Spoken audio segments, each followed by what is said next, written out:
There we go. Hey, welcome back, everybody. Had a mic issue there. We are here with Novel Bootcamp, starting our new course. We started the weeks prior to this one with outlining, so we were figuring out basically what happens in every chapter of our book, and we're trying to answer some of those basic questions like what is our target word count, genre and subgenre, what kind of expectations are going to be part of that genre, and how do we make sure that we are fulfilling those as best we can. And also, we were trying to make a really comprehensive plan of scene cards, which are going to be an expanded set of story beats that's going to cover essentially what's going to happen in every chapter before we write it. To the best of our ability, we're trying to plan these things out and have a really solid roadmap to work our way through the draft of the book before you even open up and start writing on page 1. So now we are moving into the part of the course where we're actually writing the books, so we're going to move into this with the expectation that you've done all your outlining, and we're not really going to be talking about structure and things like that as much anymore. We're now going to be focused more on individual parts of the book that you're on. So like moving from intro to act break to your premise scenes and things like that. And also zeroing in on just other topics related to book writing, such as certain classes focusing on things like dialogue and other elements like that. So we'll have a big list of all the upcoming stuff. We just announced a big slate of the upcoming new classes. Let's take a look. So we are in a stage channel. If you're just joining us for the first time, this means that you have to raise a hand if you want to be invited to the stage to speak out loud. We are WordCamp, which is part of the Script Camp, or the Skill Camp family of servers. That's all part of our nonprofit that offers free and low-cost classes to learn new skills and reach your life goals. We have lots of free classes, intro classes, and one-offs, and workshops and events like this. Table reads, script swaps, and writers groups, and we have some for our supporting members, so you can sign up to get access to everything we do. Our main website is Script Camp, even though this server is WordCamp, but your Script Camp membership does include access to all of these, so topics like filmmaking, animation, coding, game design, graphic design, language learning, and things like this. You can sign up right now at scriptcamp.net and sign up for unlimited membership, which includes access to every event on every server, all of the boot camps, advanced lab and writer's lab on weekends, classes on WordCamp, film, code, tune, creator, design, lingo camp, and more, with over 100 hours of classes every month, video library access with recordings of all previous classes, big discounts on consultations and proofreads, and you also get coins every month, cryptocurrency or whatever you want to call it, which you can spend on things like table reads. This is just like a little bit about me. I teach the courses on Script Camp and the main novel writing boot camp here on WordCamp. I've been repped as a writer since 2017. Mostly I'm writing things like horror and thriller and doing rewrites and polishes on other people's scripts here in Hollywood. And I have written 6 novels, or I guess I'm working on my 6th novel now. Have not had one published yet, but have really buckled down to study, going from being a pro screenwriter to trying to move more into novel writing, given the state of the industry, has forced me to sort of break down every part of the process a lot more specifically and exactly, and kind of, see what carries over from screenwriting and from playwriting and other forms of writing, and see what doesn't carry over, and the things that we have to learn newly and differently, and the stuff that we should pay attention to while learning this type of prose writing, which is it's such a specific type of storytelling. So here's just a huge list of the upcoming boot camps and classes. We just announced these yesterday. We're starting new sessions of pilot, feature, and also novel. So this is the novel class that you're in now. Saturdays 12 to 2 is always the novel slot for the next several months at least. We have Fridays 6 to 8 that's going to be running TV writing, pilot boot camp from 6 to 8 p.m. Pacific time.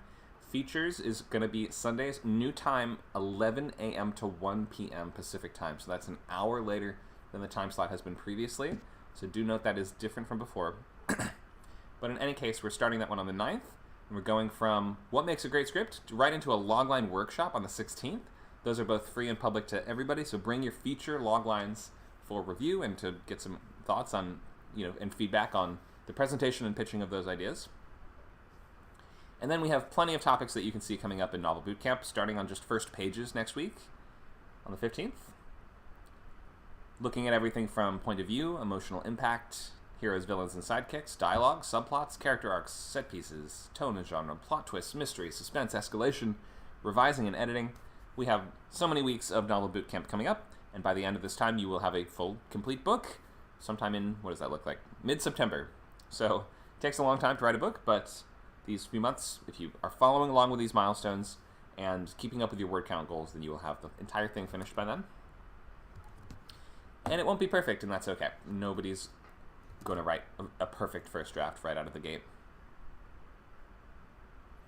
Thanks for that, Nacho. He posted the schedule, the screen cap of the schedule in the chat there. If you're watching on Discord, you can open that chat by mousing over the Classroom channel and clicking that small white word bubble that says Open Chat. If you're watching on one of our other sites, like our social media places like Twitch or Twitter or YouTube or Facebook or Kick, then thanks for being with us. We can usually still see your comments. It sometimes takes a minute more, but in any case, you can come join us on Discord if you want to interact with classes like this more directly. And you can find that link to our Discord by going to scriptcamp.net and clicking in the top right corner, and you will see that small bubble that says log in, and that little blue icon there. You will have to make a Discord account, of course, if you have not already made one. So here's the course schedule, everything coming up. We're on week 0 today, which is looking ahead at a sort of overview of everything. We're going to discuss tips for pantsers and give you a couple ideas of what to do, but remember that there was a whole multi-week part of this class before. I think it was it 6 weeks that we did of just outlining, and all those classes are online and you can find them on YouTube. So the classes before were oriented around figuring out what happens in your story, plotting, sketchbook, story beats, and scene cards, and now we're moving into simply executing that plan and moving forward with that roadmap that you made for yourself. So we're not going to really cater that much to these pantsers as we go on. We're going to be saying things like, well, what's in your outline? What does your scene card say? If you're ever getting stuck, then the outline is there to help you as a roadmap to get you back on track. It's not saying you always have to follow the map, you know, step by step. But you have the major points of it, you know where the rivers and mountains are, and that's why we put the work in at the start. Okay, so first pages is next week, and you'll be writing those first, I would say, between 5,000 and 10,000 words. If you want to know what the word count kind of anticipated pace or suggested pace for this course, it's going to be 1,000 to 2,000 words a day. So 1,000 on the lower end, 2,000 on the higher end. You can do more or less than that if you really want, but just to ensure that you're hitting the benchmarks and goals and getting to finish within our time frame, then that is what we recommend, at least 1,000 words a day. Most people, it takes about 2 hours to write 1,000 words. You can usually find 2 hours, if you can watch TV and play video games and unwind at the end of the day for 2 hours, then you can find some way to rearrange your time that you have 2 hours to write a day. If you want to be a professional writer, I would expect to try to find that time, even if you have to kind of make it where you can. Obviously, we all have an ideal schedule. I'm like, when I have an ideal day that I have unlimited time, then I'll take a full 5 hours to write the entire thing, including like an hour of wind up and just settling in and checking the email and stuff like that. I don't always have the full perfect day. Like, you sometimes have other stuff to do, and you need to work in these little gaps and these little times where you have even a lunch break or even just like a few minutes here and there. Maybe you get up a little earlier or go to bed a little later, something like this. But you can almost always make at least 1 hour free. If you can't even make one single hour free a day, you're maybe going to struggle in getting a novelist career going. So try your best to set that schedule and stick to it. You don't have to be, moving through the book at blazing fast speed, but you need to be consistent in the output and doing the best you can and not getting stuck or tripped up on, I need to edit as I go and make sure that everything's perfect along the way. You don't need to do extra research. You don't need to stop and reconfigure your outline again and again. The reason that we spent so long on the outline in the first place is to have this roadmap that we can now lean on every time we feel we are, faltering. This is now your holy book that you will always say, this has the answers, and I will try my best to execute this. And if I divert from it a little bit, it's okay. I'll try my best to get back to it, and I will write to the end, pretending I've already made all the changes that I would make previously. Okay, September 21st is that first draft completion date if you're just starting now. Okay, let's hear from everyone who showed up. Maybe tell us, are you ready to start writing pages? How did your outlining go? Do you have any last questions or hurdles or things that are getting in the way, perhaps? Or maybe you want to ask about the premise of your book or your logline or anything like this? Let's just have kind of a check-in period where anybody who's here can raise a hand and feel free to speak up.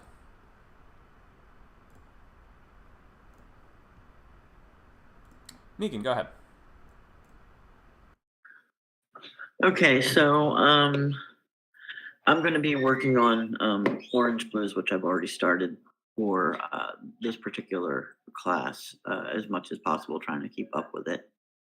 And I have written about a quarter of the book, but that being said, the original outline that I drafted, I've gone off it, and I also have had new ideas about what happens from sort of the point that I'm at the moment that I'm writing onward, that haven't all been mapped out in the old outline. So at this point, as soon as I'm finished writing the chapter that I'm writing on, I'm going to be going back to my outline and adjusting and reworking it so that it more closely matches the changes that have been slowly sort of rippling through the story.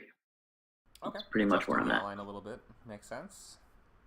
Any questions or things that you wanted to ask about, or things that could get you back on track? At the moment, no.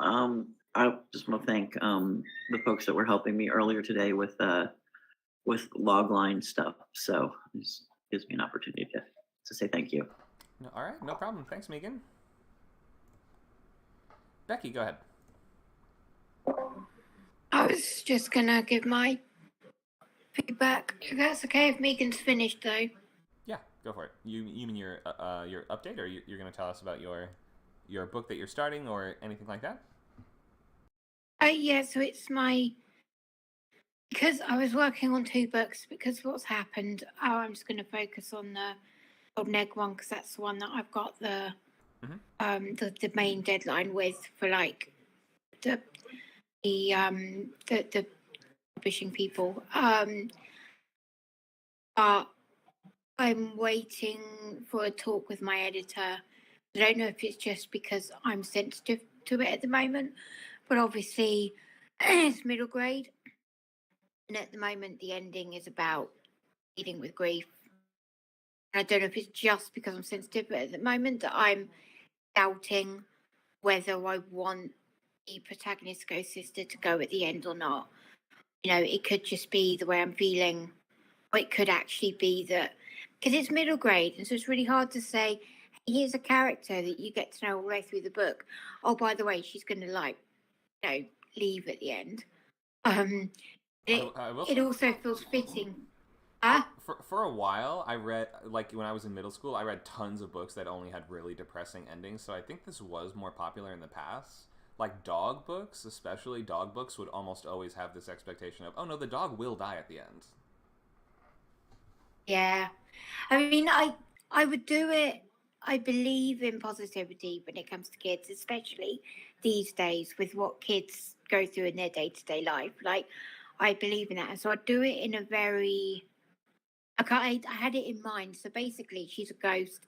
The main character sister is a ghost, and it's all about like talking to the dead, talking to ghosts, and the ability to bring back to life and all of that, whether you should or not.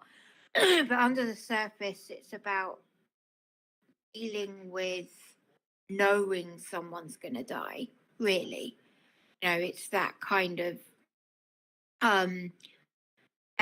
process. So if I do stick with her going at the end, I've got 2 thoughts in that. One is it'd be really cool to keep a ghost character going in future book series. Like that would be a cool thing to do. But then I feel like I really lose what makes this book so special, because it's the ending would be that Maddie's got to learn. The book would be Maddie's got to learn to be by herself. She's got to learn to let go of her sister and to move on and have her own life. So And like I say, I don't know if it's just because I'm sensitive at the moment, or I've asked my editor for a conversation. Now, my mentor, before all of this happened with my granddad, before he even went into, palliative care and all that, she thought it was a great idea because it helps, kids deal with this stuff as well. It's not like we can shelter a child from it until they become an adult. Like, this sort of stuff happens to kids all the time. So, and I was basing it on my own feelings with my brother who had a terminal illness.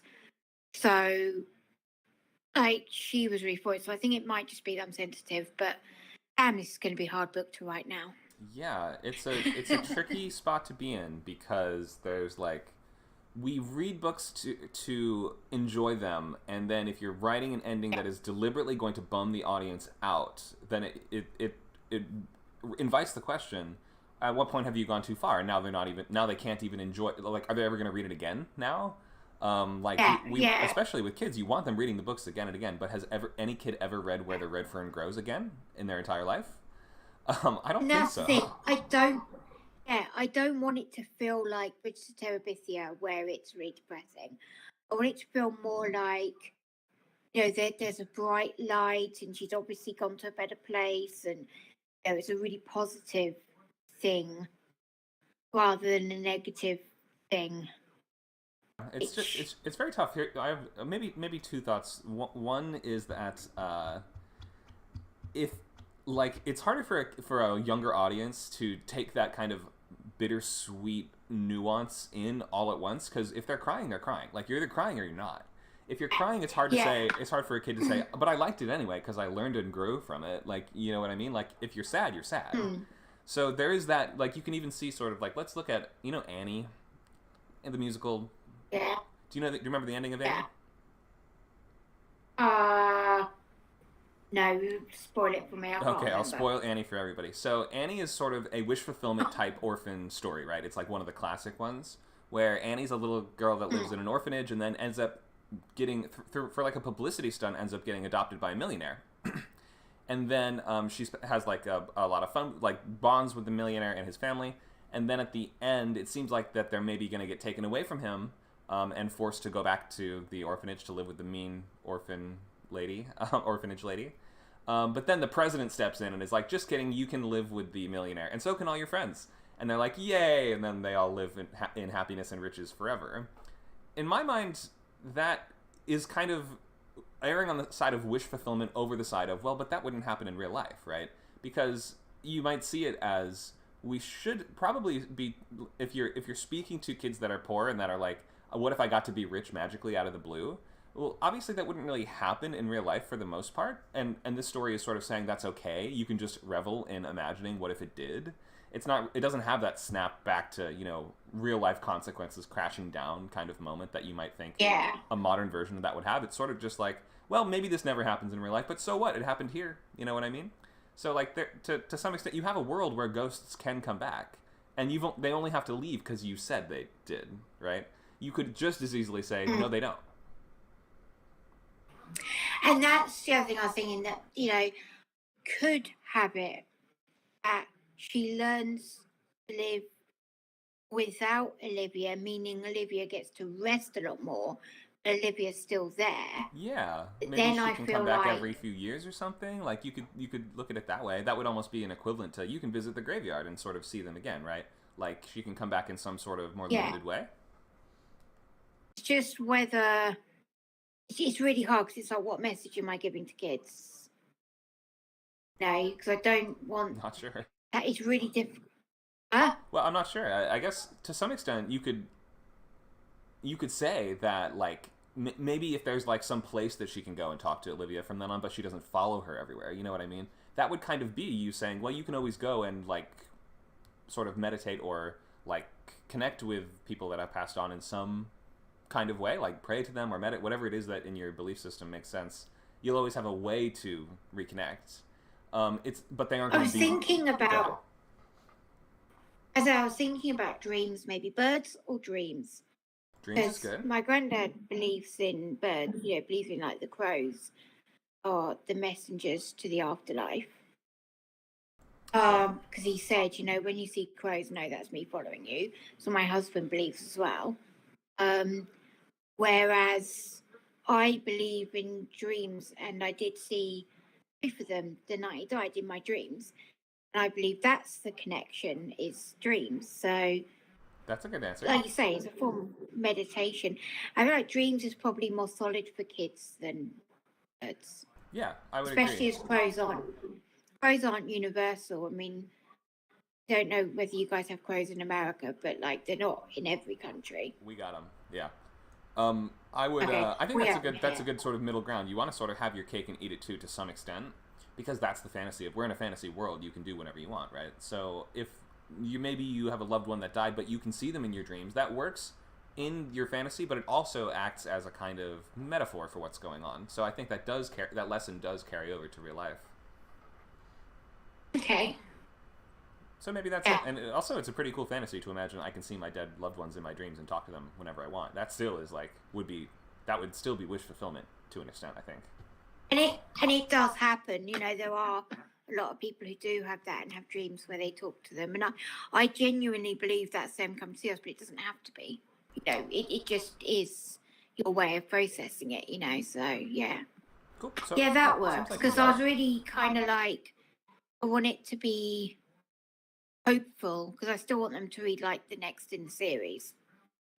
Right, exactly. And we might imagine that Olivia will have a different role, but we can still check in with her, or still like we don't. If you write a great character, we want to see that character again. Usually. Yeah. That's a suggestion I can give to my editor to like decide what I'm going to do. Yeah. Now you don't need to call him. Look at that. We solved all your problems in one fell swoop. Anyway, hope that helps. Just giving you some thoughts, and I think that it sounds like you're making progress. If you're already, you said a fourth of the way through the book, or was that Megan who was a fourth of the way? That was I now have chapter by chapter outline. I haven't really done any prose. I was going to. Oh, that's right. I think we read your first chapter, but if you haven't written since then, yeah, I had my first chapter. But it was easier to just write the chapter by chapter outline when I was sitting by my granddad. Writing the actual prose felt. Although I did write some because he wanted to hear it, so I kind of had to make some stuff off the top of my head just to have stuff to read to him. Right. But it seems like you've come across the answer, though. I mean, feels like it works to me, and that's how you can kind of have your cake, etc. My rewrite for the ending of Annie is similar. For anyone curious about my fan fiction rewrite to Annie, the president doesn't step in to make Daddy Warbucks actually able to keep Annie. I say he actually loses everything in the Depression, and it seems like they're going to all have to split up, but then they move back into the now dilapidated orphanage that Annie started in, and now the ending sequence would be a reprise of Hard Knock Life, but of Daddy Warbucks helping them clean up the dilapidated mansion together and watching the sun rise from the roof. There we go. I fixed Annie. You're welcome, Annie fans. Okay, thanks, Becky. Come on, the sun would be coming out tomorrow, and then we get to have our cake and eat it, because we don't get to have that fantasy of you get to stay rich, but we get to keep the family. Look, it's better. Okay, anybody else want to raise a hand and speak up about the book you're writing? Any questions you have about it? Maybe you can pitch it to us or tell us the logline.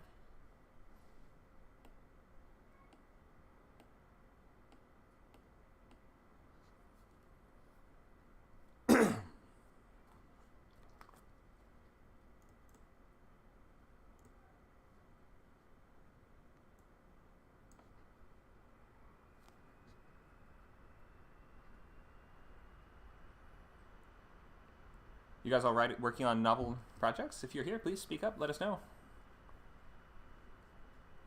I'm staring at the class, tapping my long wooden pointer against the chalkboard.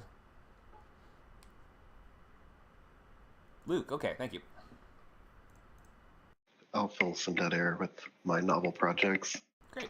I have two sort of in the same universe. It's Moons Over Maycomb and Among Dogs. One is Among Dogs is this sort of revenge tale, classic Western revenge tale with high fantasy spice thrown in. And the other one, how would you describe it as a Victorian, or sorry, my brain is malfunctioning. Gothic horror. Do you remember the Gothic horror? Yep. It's sort of, yeah, it's very Gothic. Has all the proprietress, the vampire lord. Sort of ironic hero lord guy, yeah, who becomes the villain. Anyway, I can post log lines in the chat later, but I'll have to pull them up. What can I say about them? Not much today. I'm really just here to sort of absorb, and I'm also thinking about writing sort of about my own life. You mentioned that at some point, that I should do that, and thinking about pantsing and stuff like this, but that's sort of outside the purview of novel writing boot camp. So right, you've also got multiple novels already ongoing, so I yeah, would always recommend. I'm thinking about projects for the future. I have this long list of just projects that are sort of going to be developed someday if I can get around to them. Mm-hmm. Yeah, for sure. And an autobiographical memoir style book would be a great idea. Just don't include anything about us, unless it's ads. You can include like hyperlinks and ads all throughout if you want. That's fine, as long as it Yeah. We always got to look at the bottom line when it comes to telling personal stories. You're scrolling through my autobiography on Kindle and you just accidentally joined Script Camp when you click the hyperlink. Sorry, you subscribed. You clicked it. You can't undo it now. It's non-refundable. Sorry. All right, thank you for the updates, Luke. You're welcome. Okay, so looks like a few folks are working on stuff that's already in progress. Maybe if you are at the starting point where you have the outline finished and you are ready to move into pages, maybe some are not quite finished with the outline, but you can finish that soon. Let's look at the week overview, week 0 overview. So we'll recheck in when we will recap these kind of ground rules, suggestions of the type of idea you should be working on and choosing for a bootcamp style course. You can turn in your outline or your planning documents if you have them. If you want to get those reviewed, you can ask about it or bring up whatever points or questions you want about them. We will recap a couple other topics. We're not going to spend way too long in the recap just because we've done these things in the previous part of the course, but this is going to be, we'll look quickly at word counts for novelette, novella, short story, who's your audience, literary, upmarket, commercial, adult, YA, middle grade, genres, and then word goals and things like this, and how to set your schedule. Some tips for outlines and pantsing, and then at the end, we'll have time to review your outlines. Okay, so hopefully if you have that outline, you are getting it ready in Google Docs and ready to either link that Google Doc or a PDF. We generally cannot be opening Word documents. Okay, so feel free to post whatever you've got. You can put it in you can post your outlines in the chats. We will come back to that, and there will be time to discuss. So we'll start with the ground rules recap. We want to be ready to start writing pages by next Saturday. Get used to sharing your work even at the early stages. I would say to be in boot camps, not necessarily this one, because we're not going to always be reading through your entire outline unless you bring it up and request some sort of review of it. But in any case, just to do boot camps in general, I would remember that ideas can change a lot over time. Very few things are going to be perfect, fully formed as soon as you come up with them. And it can be tough to hear big notes at early stages, but when you're working with an editor, a manager, someone like this, or lit agent, someone like this, then they will have revisions for you. You have to this is one of the mediums where you have to be less collaborative than almost any other, besides, I would say, stand-up or web cartoons, like making web comics or cartoons for yourself. You don't have to answer to anybody, really. And stand-up is pretty similar. When it comes to books, you have to answer to maybe 1 or 2 people. That would be your lit agent, who's going to request revisions, and then the editor at their publishing house is going to request additional revisions, and maybe more voices too, depending. But at least those two bare minimum, 2 rounds of revision work. You should use your real name or anything that sounds like a real name and is a real name if you're going to persist past the free opening weeks of these classes. You can ask that to change this for you if you can't figure out how to do that. Let's look at words. So remember, a novel is a narrative piece of fiction, at least 50,000 words for the most part. There are shorter examples of them, but often it is defined around 50,000 words. They are written to entertain with literary and poetic mechanisms. A book is any handwritten or printed work of fiction or nonfiction, whereas a novel is a long prose document that describes fictional characters and events. Books can be fiction or nonfiction. Novels are always going to be fiction, so we're talking novels. And we are working mostly in the commercial space, in the novel type of word count. So you can see short stories being 1 to 10,000, novelette about 10 to 20, novella 20 to 40, and novel maybe 40 to 300, 400, 500, 500-ish tends to be where a lot of them kind of max out in terms of like, nobody wants to print a book that's longer than 500,000 words, and it's going to start losing them significant amounts of money as they try to, because you can't charge us twice as much for a book that's twice as long. Series can have an unlimited number of books to them. Maybe a lot of them max out around 10, but there's also plenty that go longer than that. Novel series are more common than novelette series or novella series, though I have seen novelette series and novella series as well. A page is really variable. Speaking in terms of pages does almost nothing for us. We're mostly speaking in terms of word count. Using 12-point single-space font, it's about 500, 600 words, though in a published book, due to spacing and font size, it's more like 250, usually 300, but it really, really, really varies.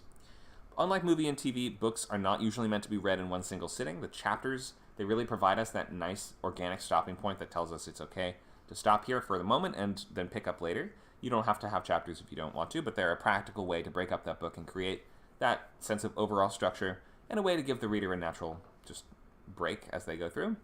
Chapters are around 4,000 average for adult, with lots of exceptions. We're trending shorter in terms of thriller and faster-paced books like that. Maybe 2,000 words on the faster end. There's no hard and fast rules about this. You don't even need to use chapters. If you don't, you still probably want to use breaks, though, which are indicated by the triple asterisk in manuscript format. So you need to know who your audience is, what age group are you writing towards, and who is this intended to really interest? Where would it be shelved in a store is what we're trying to determine here. In addition to what kind of art is used on the cover, how the book is advertised. Would this be at a Scholastic book fair versus would this be on, an extreme horror newsletter? Something like that would be two very separate audiences. Adult's going to center on characters that are grown-ups, 20 plus usually, or it can have kid characters in adult novels as well. And those kids might grow up over the course of the book, or they might not, but generally, we're going to be focusing on the more adult aspects of their experience. So something like It by Stephen King, it is not a middle grade book, though it does start with middle grade age characters that age up, and we flash back and forth between them as grown adults and back to their childhood. So you can have juvenile characters in adult books, but adult books are going to focus on adults for the most part. And the vocabulary structure might be a little more complex. The word counts are going to be higher. The pace can be a bit slower. And you can write for any sort of type of adult that you want. Just because it's adult doesn't mean it has to have lots of swearing and killing in it. Doesn't mean that at all. Just because you're writing for adults, or just because you're writing for kids doesn't mean it has to all be about, magic dragons and unicorns and things like that.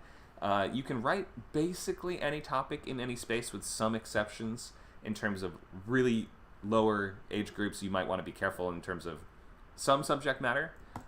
New adult is going to be this. We'll get back to that in just 1 second. Let's cover new adult really quick. It's a weird and nebulous market that a lot of people don't believe or don't like or don't buy into. Doesn't really exist according to some people. Some agents here and there will say, I'm looking for stuff you might consider to be new adult, but they'll put it in quotes like that, just to indicate nobody else thinks this is cool, but I think it's cool. Anyway, it's focusing on protagonists in the 19 to 25 kind of range, and it's going to be college stories and stuff like that a lot of the time. Self-published new adult romance does pretty well, and there's some new adult fantasy that does well also, but usually it gets reshelved as either adult or YA because nobody can agree that new adult is a thing, so don't really count on this category. Children's is going to include a lot of stuff, including young adult. YA protagonist is a teenager. They can age up as a teenager, but usually they're not going to become an adult, unless maybe it's a flash-forward epilogue at the very end or something like that. They're going to be faster-paced and more like a movie in a lot of ways. You can have a lot of foul language and sex and violence as an adult book, though it might be a little bit less graphic. I'm thinking, for instance, of the Shattered Sea books by Joe Abercrombie, which I read a chapter from in a previous week's class. It is a bloody adventure story following a 14 or 15-year-old kid. And there's like some pretty gnarly stuff in it, but it's summarized in like a line or two, and it kind of moves on so quickly and doesn't really linger on things that it feels a little less like the graphic somehow. You can like use your imagination for a lot of it, and there are ways you can portray pretty much anything in a YA book, and sex is on the table as well. Sometimes people say new adult is this is just YA but with graphic sex, which maybe that is what you sort of want to do, and that's totally up to you, but I would just understand that in YA, almost anything is on the table, with some rare exceptions. Middle grade chapter books, picture books, you do have to be careful unless you're writing in that kind of therapeutic kind of setting or voice, like if you are writing as a therapist or as a trauma specialist or something like this, then you can pretty much cover any topic if you know how to spin it, but for the most part, you want to stay away from overwhelmingly upsetting material in children's work. Go ahead, Becky. She has lots of experience with children's. Yeah, I was going to say for middle grade, obviously no sex in middle grade, but like you can get away with a lot depending on how you do it. So horror in middle grade, you can go really horrific as long as it's not graphic. So you look at some of the Roald Dahl books and what happened to some of the horrid adult characters. You look now at the I've forgotten his name, David Walliams books, and what happens to the horrible adult characters in those books. Some really horrific things happen. I mean, there's a book that David Walliams wrote. It's called the Demon Dentist, and in it, the boy has all his teeth taken out. Like literally, the boy, this like innocent character. But it's kind of like the way it's done. So the darker the books, it tends to either be way more surreal, or it tends to be way more humorous. Mm-hmm. So the more close, the more. So Roald Dahl dealt with a lot of real things, like really bad adults that were not doing great things to kids. But then he made it really surreal, like making them witches, that sniffed out children and they were literal monsters, or like, making them to twits, that kind of thing. And then the guy who did Goosebumps, R.L. Stein, said you can do whatever you want as long as it's not real, Yeah. As long as it's not, so... Also less of a focus on grief and grieving, even though that's kind of separate from the horror in a way. Like, I've noticed that these books tend to summarize that kind of stuff pretty quickly rather than linger on it and focus on emotional suffering. With the exception of some recent books, and they don't tend to be as dark, middle grade tends to be written in third person because you can be a really close third person, but when things get uncomfortable, you can purposefully distance the writing a bit so that it's affecting the character and not the reader as much. Whereas YA is first person, so that you feel it. With middle grade, I've noticed that when you read Harry Potter, when it comes to until it gets really dark, which is from like the 4th, 5th book onward, like with the 4th, that's kind of borderline between middle grade and YA, and then it goes YA. But there's a distance there. She writes it so that we're not quite in Harry's head as much when he sees Cedric die, So it's kind of, there's a distance there. And you can kind of do that and get away with that a bit more. And then I was just going to... Go ahead. Oh, no, you go. I was going to say, when I was growing up, I remember... Did you ever read the Cirque du Freak books by Darren Shan? There was a movie at one point. Those were in first person. He's an awesome guy. I met him. Oh, you met him? Those were in first person and were pretty upsetting at points. I remember especially because in the first book, not the vampire stuff was not that upsetting, but the main character has to fake his death and then... like his family find his corpse, and then they like grieve and bury him, and he has a funeral and stuff, and he has to like watch his whole family grieving him. I was actually like more disturbed by that than any of the vampire stuff in the book. Yes, yeah. And it's weird because it's like, I mean, there are obviously exceptions to everything I've said. Nowadays, first person seems to be more popular with middle grade. But then kids are able to cope with a lot more, I think, than say 20, 30 years ago. You know, books are getting, some of the books are getting, are giving, enabling kids to deal with things that perhaps 20 years ago we were a little bit more sheltered than they are now. You know, the kids are growing up in a different world. But yeah, it's basically, like you say, unless it's a therapy book, like, you know, how to deal with, you know, abusive parents or whatever, middle grade tends to be more usually happy endings. There's huge debates about the books that break those rules as to whether or not they are middle grade. Right. Because like nearly always, no matter how dark it gets, you should expect 99 times out of 100 for middle grade to have a happy ending, whereas teen and YA don't. Right. Now, again, there are middle grade books that push this. Series of Unfortunate Events says it out from the very beginning, so you know what you're getting with that. You know, that's different. You know from the outset you're getting. Right. And it's all in such like a kind trigger of like warning. it's all in such a sort of like storybookish kind of tone, like even from the start. Yes. Like and the movie, you know, reinforces this as well. The most people don't like the movie that much, but in any case, the Unfortunate Events always feels like this kind of slightly surreal tale that has that kind of fairy tale quality. We're in the head of the person who's writing the book, not characters it's happening to. Right. So we have that distance, and that's how we're able to cope with that. Yeah, it's sort of journalistic. He's like a journalist that's reporting on something that really happened in his world. Yeah, and if we were reading it from, you know, the main character's points of view, probably would be a lot more depressing. Yeah. Rather than being that kind of more nuancey, like adventure. Also, the fact that it is in that kind of really distant third person allows all of them to sort of be like the protagonist at once. Like, whereas if we were hopping between them, or if we were just one of the kids, then we wouldn't. It feels like right now like there's such a unit. Like we can sort of move very seamlessly between them, and they all feel very unified as a sort of trio. Yeah. So I think that is a nice part of it too, where we can from the faraway perspective, it becomes easier to move between an ensemble sometimes. Yeah. And then I was just going to say about picture books, because obviously you say you no advice. I can offer a bit of advice now. I don't write picture books, but I've got friends that do. And I just want to remind you of Not Now Bernard, the middle grade book in which the main character Bernard is actually eaten by a monster halfway through. Right. You know, so you can like kill off characters if you want. That's more a message to the parents. The parents keep saying, "Not now, Bernard," when he's trying to tell them there's a monster. And then the monster eats him halfway through, and then the monster ends up taking his place. And they haven't noticed their kid's been replaced by a monster.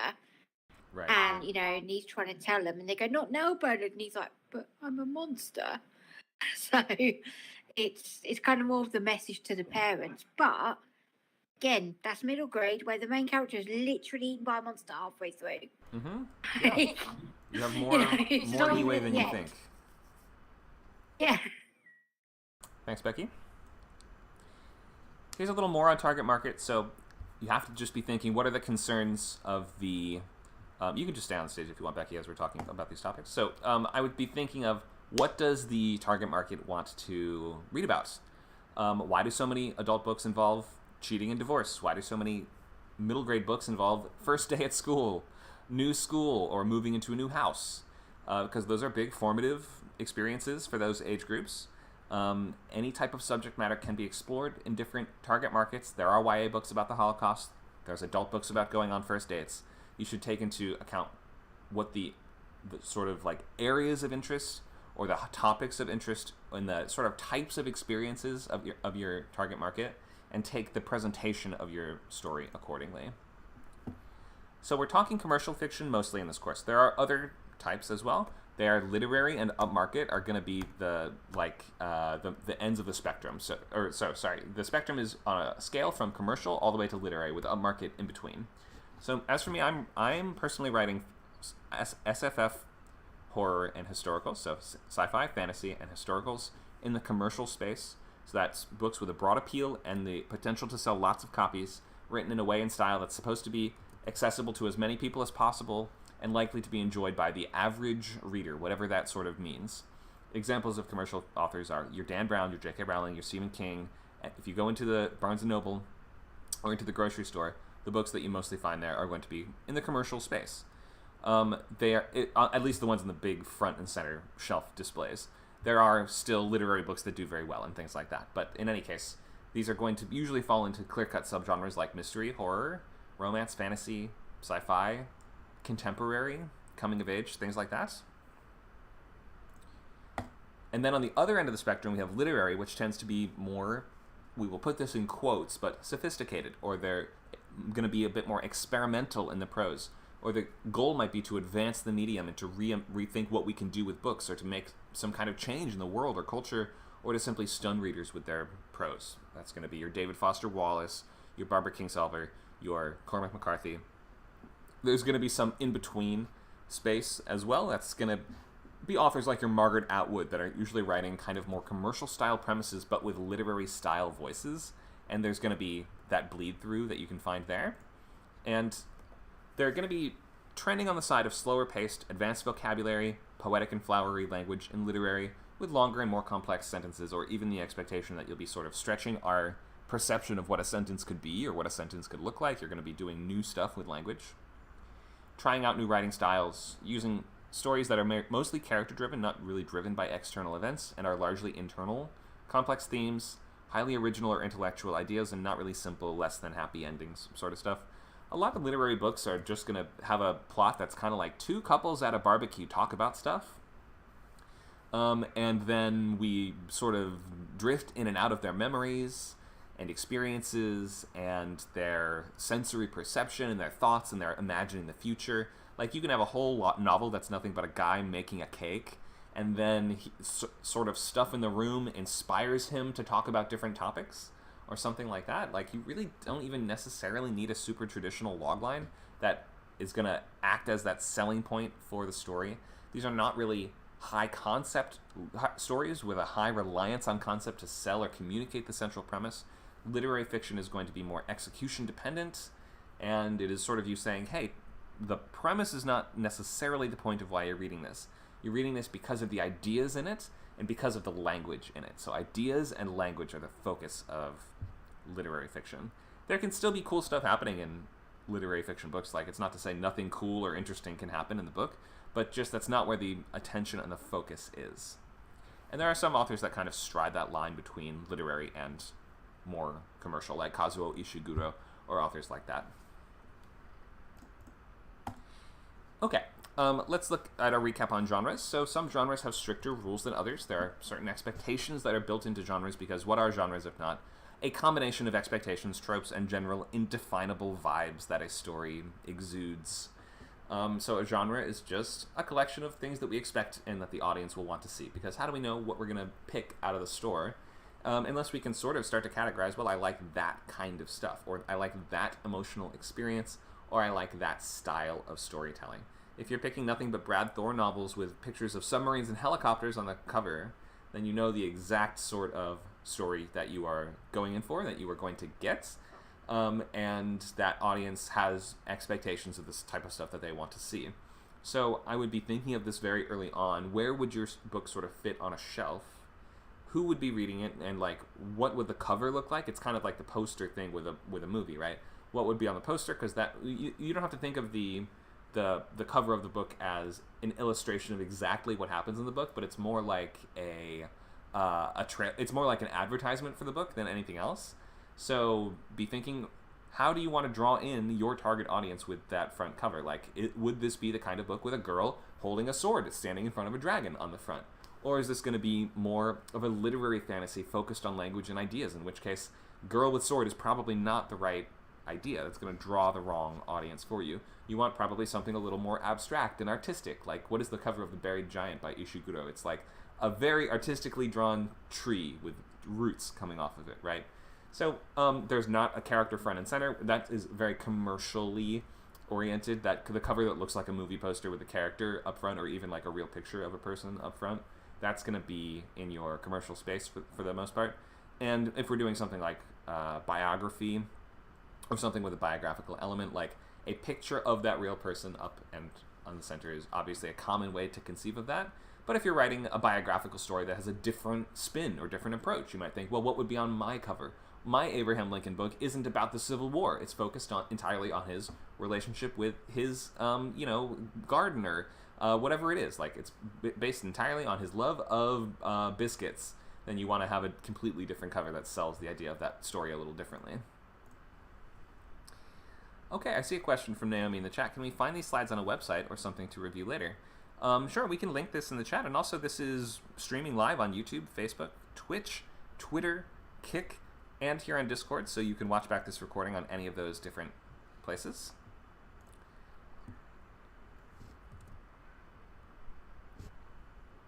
Luke says, I have one. I imagine the cover is black with yellow text centered. Okay. Sort of just text alone is rare to see on a book cover, but occasionally we do see that. Maybe there's some very specific reason that you had in mind to do it that way. Nacho's linked us a picture from Fitzcarraldo, a popular literary publisher that deliberately refuses to make covers. Wow. I'm going to bring up that picture. That's kind of bizarre to look at, to be honest.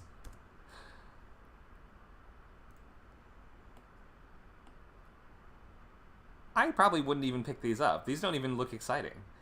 Why do they do this, I wonder? I'm curious. Somebody find out why they do this. They just feel like textbooks or like encyclopedias.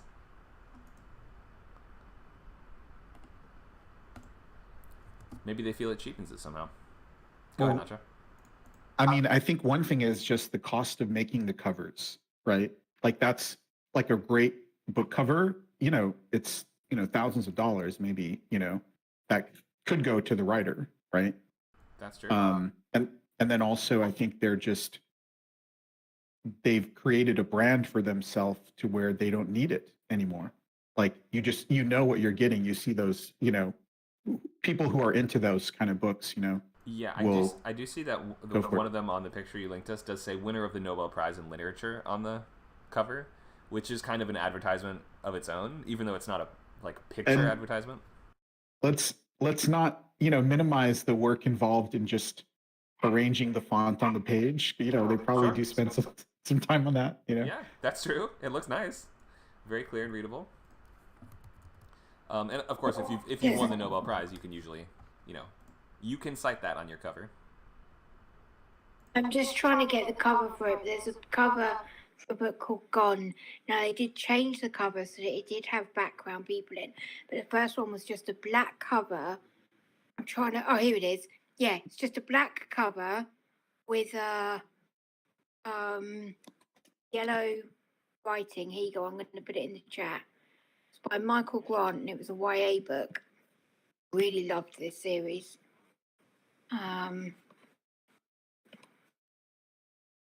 There we go. Okay, I'll bring that up. It drew me in. I bought this. They recently done ones where you have other covers. I literally bought this for the fact that it was just that. It was just this black cover with the word Gone in yellow on it. And it's about this world where people over a certain age just disappear. The world is filled with kids, and I think it's 14, is the age where you just disappear. And then after that, there's other books, and they all follow the same thing. Interesting. And I do see there's a little art in the middle of we've got a little guy. Yeah. So you can get creative with the cover. It can look like basically anything you want. You just have to make, and so even looking at this, I do get the sense this feels to me like psychological thriller. Is this kind of in that space? Is this a thriller? Yes. Yeah, yeah, because then you got lights, lies, fear. Yeah, it's all this just one word. Yeah, that's exactly what it is. I see. Okay, well, so it's still communicated the very basics, even though it is this sort of minimalist aesthetic. I would guess that on the actual cover, it's not a gray text for his name on the gray. Like, gray on gray text is just hard to read, Yes. but... Yeah, yeah, it is. I've got the book somewhere. I mean, they've updated it now. This was about 15 years ago, I think, maybe. Yeah, it's his name was purposefully done so you wouldn't really see it. It was that Oh, that was on grey purpose. on grey because the focus was on gone. Interesting. Okay, good to know. Thanks for sharing that. Yeah. Oh, I think that's old fashioned now. I think because they updated the covers to be more dynamic now. So I see. All right.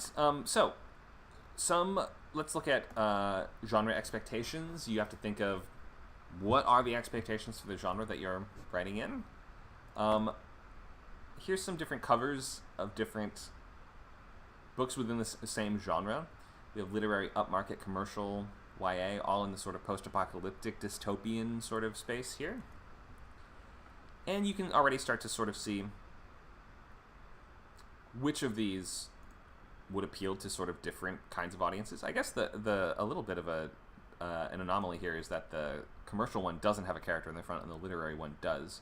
Although he is sort of turned away and out of focus, whereas the commercial covers usually have the character very front and center, like it's a portrait of them doing something cool, or doing, in the fantasy space, this is going to be your wizard that's standing on the hill in front of the army of knights or whatever it is.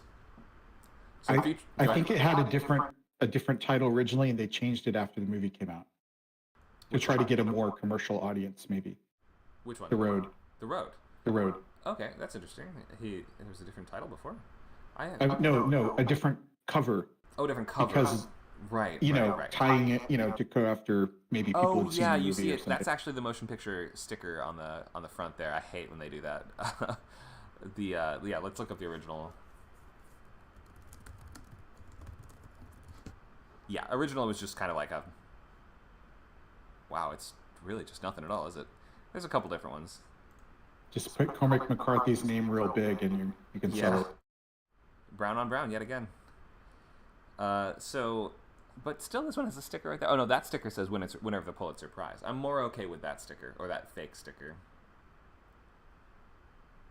Anyway, so yeah, that should sort of show you there's differences in the way that you might consider the marketing of these things, and although you're not going to be marketing the book yourself unless you're self-publishing, in which case you are going to be marketing the book yourself, you don't have to be doing this ultimately, but you should be thinking, where does my book fit in?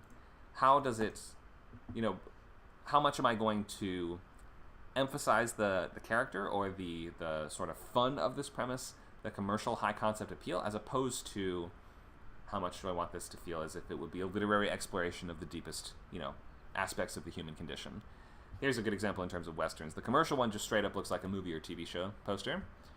The middle grade one is kind of in cartoon style, so we get that kind of, the cartoony look often will sell to the younger age demographic. Young adult can be a mix of almost anything. This one's a bit more artistic. They can have very commercial style covers in YA, or they can be a little bit more literary style at times. And then we have the literary, which is just like a landscape and the focus is on, again, the author. You see the author's name is just as big as the book title, if not bigger.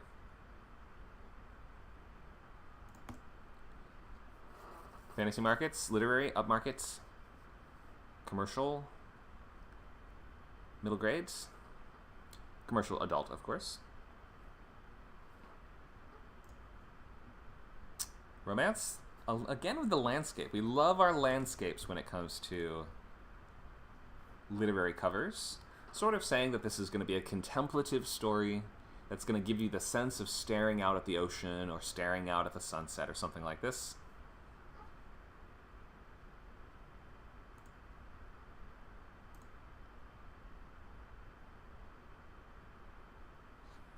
Some really beautiful horror covers here.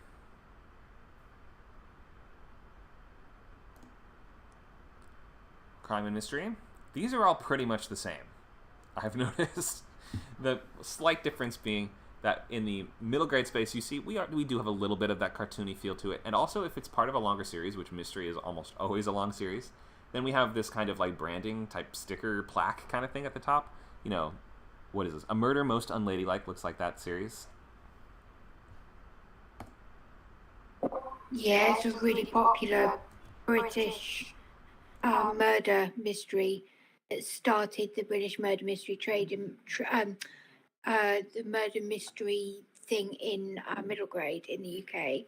And I just love that it's this old style, like Victorian font, because it is a historical setting as well. Yeah, nice throwback. Here we have sci-fi. The middle grade one focuses on sort of fun, wish fulfillment, and cartoony graphics. Look, we have kids looking up at the alien spaceship that's going to abduct them. We have the commercial kind of putting the hook front and center. It's a skeleton of a dinosaur looking scary and aggressive. It's about bringing dinosaurs back from the dead. Go ahead. And the name Michael Crichton is bigger than the name Jurassic Park. Yeah, if you are an author that like you are the brand basically, then sometimes that will be the case. Like it will seem like is that the title or is that the author's name?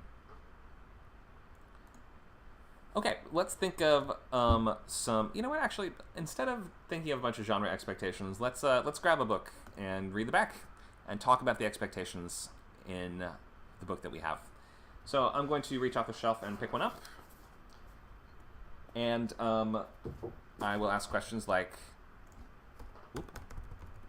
what genre is this? What kind of thrills can we expect in this book? What does the target market seem like? So we're going to read the back of the book blind, and then we can have the class guess. Becky, you want to do this first one, and then we'll call volunteers for the other ones? I'll read it out, and then you'll guess what it is.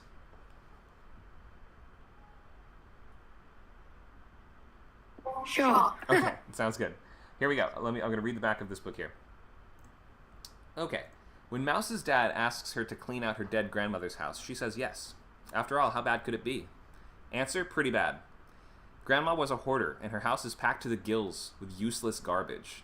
That would be horrors enough, but there's more. Mouse stumbles across her step-grandfather's journal, which at first seems to be the ravings of a broken mind, until she encounters some of the terrifying things he described herself.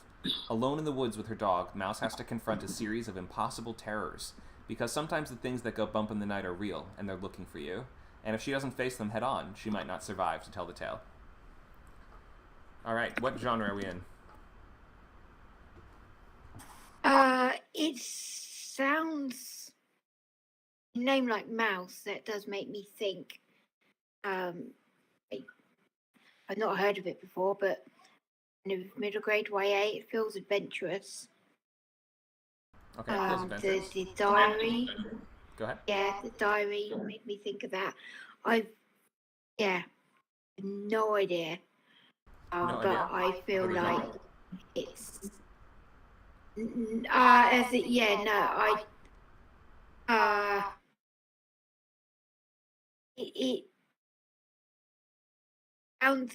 could go one of two ways. That background, so I'd want to see the front cover, but it either is going to be kind of middle grade adventure, or it's going to be horror.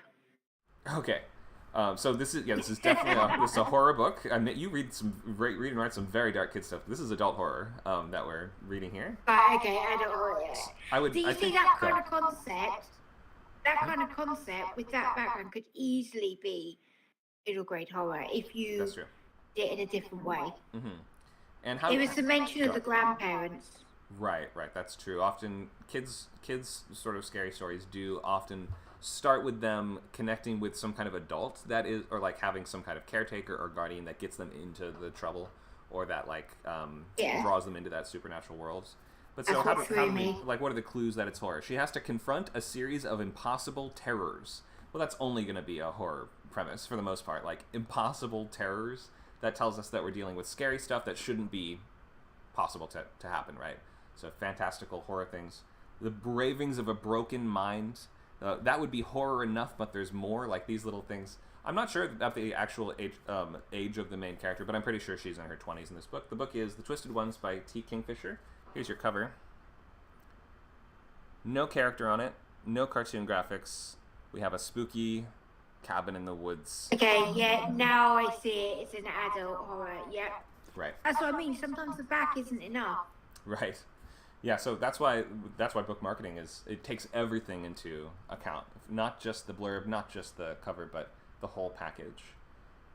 So we have Even the name Mouse. The things that made me think middle grade were mention of grandparents, mention of woods, character being called Mouse. Right. Yeah. Those the name are does all feel things, like a kind of kid-like name in a way. Those are all things I would have as a middle grade horror. It could be, for sure. And so let's ask, what would be the genre expectations of a book with a cover or with a description like that? What do we think the stakes would be? Her life. Life and death, yeah, what does she say? If she doesn't face them head on, she might not survive to tell the tale. Tells us, of course, life and death are going to be on the line, and in terms of horror, thriller, and action, then typically the stakes are going to be life and death, or they should be. Beyond... Ooh, somebody's honking their horn outside my window. Outside of stakes, what other expectations? What would we expect the main character to do in this? What kind of scenes would we want to see? What's the emotional experience of a book like this? You still asking me, or are you asking the audience? The audience as well, but we'll start with you because you're on stage. What would the emotional experience be? Well, looking at the front cover, it's my kind of horror, where it's less about gore and more about dread. So it's those kind of intense scenes where, if it were a movie, you know, they're walking and you hear a creak, like that kind of, like I say, that dread, that Dakota, as Dakota said, anxiety. It's kind of that tense, you know, those kind of moments. Maybe some false scares. You know, you have that tense moment, then it's like, oh, relief. Before, oh my God, no, it's a real scare. You know, that kind of thing. And to me, it feels. Charlie says psychological. For me, maybe a little bit supernatural. Not necessarily supernatural in the sense of like the literal supernatural, but supernatural in the sense of your mind sort of playing tricks on you, things like that, you know. Sure. So we might not have literal ghosts in it, but it might have metaphorical like ghosts, if you get what I mean. Yeah. It doesn't explicitly say that it's supernatural, but in the world of horror, we understand that often we will blur the line or ask, how much is the character crazy, or is there something more going on, and things like that. So that there's a strong element of mystery here. So we are reading not only for the spooks and the chills, but also to learn the answers to the questions like, well, what happened to her step-grandfather? What is in this journal, which seems to be the ravings of the broken mind? What are the things that go bump in the night that it says are real? We're reading to learn the answers to those questions, too. Now that you've told me that it's adult horror rather than kids horror, I'm concerned about her dog. Yeah, I would not get your hopes up about the dog. Yeah, because in adult horror, the dogs normally die, whereas in kids horror, the dogs are there to protect the kids. Yeah, except they never die in kids horror. It's kids coming of age that the dog is equally. The dog isn't more in danger in kids coming of age stories than they would be in an adult horror story. Because it's like a free beat. It's like a free emotional beat. The dog dies towards the end of the book. It's like built into the genre. I mean, in the horoscope, as in, normally an editor will say, like my friend who writes horror, murder mysteries set in the Victorian era, and the editor was like, to make it less scary, give the character a dog that goes with her. So she lives in a graveyard and she's got a dog called Bones, and obviously the dog does survive because it's not about the life and death of a dog. Right. Not one of those type of books. It's about being spooked, not traumatized. Yeah. Okay, thank you for answering those. Who else wants to... Becky, do you want to read one? If you don't have one handy, we can call on somebody else. Yeah, I can. Give me 2 seconds. Okay. Okay, you ready? Yeah, go for it. Mario is spending winter break with his neighbours, Todd and Jewel, on their family vacation to Vermont. He is excited to see snow for the first time and meet his friends' beloved grandparents. But Todd and Jewel's grandparents turn out to be a little odd. They love telling tall tales of goblins, elves, and trolls. When Mario spots a blur of green fur in the garden, he wonders if the stories could be real. He's determined to find out what's going on, but the truth might be more dangerous than fiction. All right. This to me is middle grade urban fantasy, right? Gotta see what other people say. What do you guys think? It's actually really fascinating what it is. Feel free to type out in the chat. Again, if you're just joining us, you can click on that white word bubble over the classroom channel to open the chat on the right-hand side of your screen. Dakota agrees, middle grade fantasy. Middle grade / urban. I would, we were talking a lot about horror, but nothing in that signaled horror for me except for maybe the word, like you say it's dangerous, but to me that fits just as easily into the fantasy kind of space.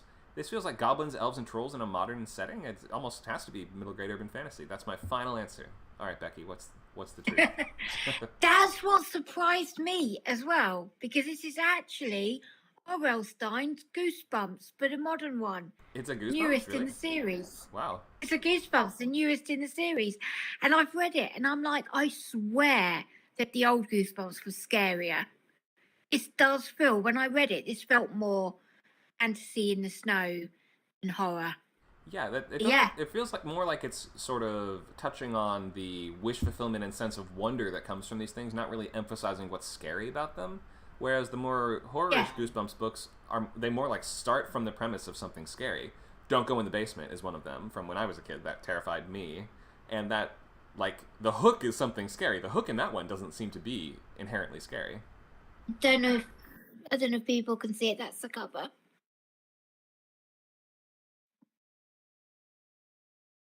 Right, but you can see it, yeah. Yeah, in the snow. I do like goblins With like a lot. a wart on his nose. That's funny, but that still seems much more kind of dark urban fantasy to me than horror necessarily. I guess goblins can be. Yeah, it did. Frightening. It did read to me more fantastical. Mm-hmm. Luke said he's got one he could read. Okay, quickly before we do that, what are the expectations that comes with middle grade urban fantasy? I would say a sense of wonder and fun, magical creatures, spells, and experiences that we can't have in real life, usually that are going to tie back to this kind of broadly Tolkienized canon of supernatural. What else have you guys got? I would say there still needs to be an element of danger. Sure. Especially on one's life. Mm-hmm. But we know the kids are going to survive at the end, but they don't know that. Right. Megan says fantasy bad guys are often horrific. That's true. So scary monsters, perhaps? Some kind of underworld. Yeah. Underworld? Like a hidden world or portal type world that we have to go through the hedge or go through the wardrobe or go through the chalk door that we draw on the wall, like in Pan's Labyrinth or Beetlejuice. Yeah, I mean, in middle grade, you want the villains to be villainous. You want them to be bad. People think, oh, we don't want to traumatize the kids. But it's like, no, kids love the worst villain you can get because they love the fact that, the hero beats them at the end. Yeah, and then you can dunk on them mercilessly at the end and it feels fine. Yeah. Okay, let's do another book. Who wants to volunteer? Dakota? Or Luke? Raise a hand. Whoever raises a hand first. Dakota, okay. All right, here we go. Whenever you're ready. Meet Martin. Okay. Meet Martin, JJ, Jess, and Maureen. 4 people who come together on New Year's Eve. A former TV talk show host, a musician, a teenage girl, and a mother. 3 are British, 1 is American. They encounter one another on the roof of Topper's house, a London destination famous as the last stop for those ready to end their lives. In 4 distinct and riveting first-person voices, the author tells the story of 4 individuals confronting the limits of choice, circumstance, and their own morality. Okay, wow, that sounds like a play to me personally. But if that was a book, my guess is that is contemporary. I would say upmarket or literary contemporary. It could be commercial. What do you think, Becky? Are you still on the stage?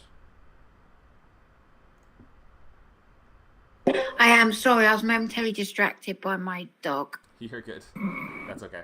So this was 4 first-person voices meeting on top of a building where they're considering ending their lives and sort of getting to know each other, I guess, is the concept. Yeah. Wait a minute. I know this book. I think I actually this might know book, it so I'm too. not gonna I comment. think this might be Yeah. Long Way Down by Nick Hornby, but It is. it is. Okay. It took me a second. After I said the plot synopsis out loud, Can I I- was like, wait, I think I Can know I that one. can I name drop here? Okay. I tutored Nick Hornby's nieces. They were like, "Oh, my uncle's Oh, a that's writer, cool. and he's one of my husband's favorite authors."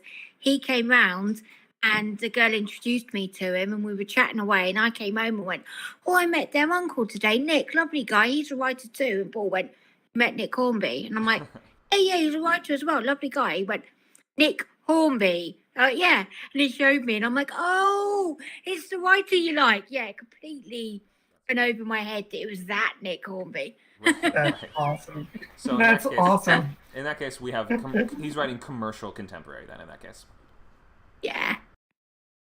what are the expectations that we get based on that description?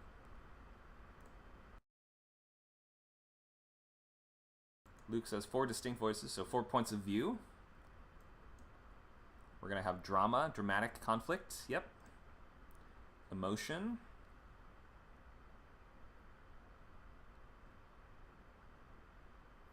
Does this sound like a serious or like a funny story?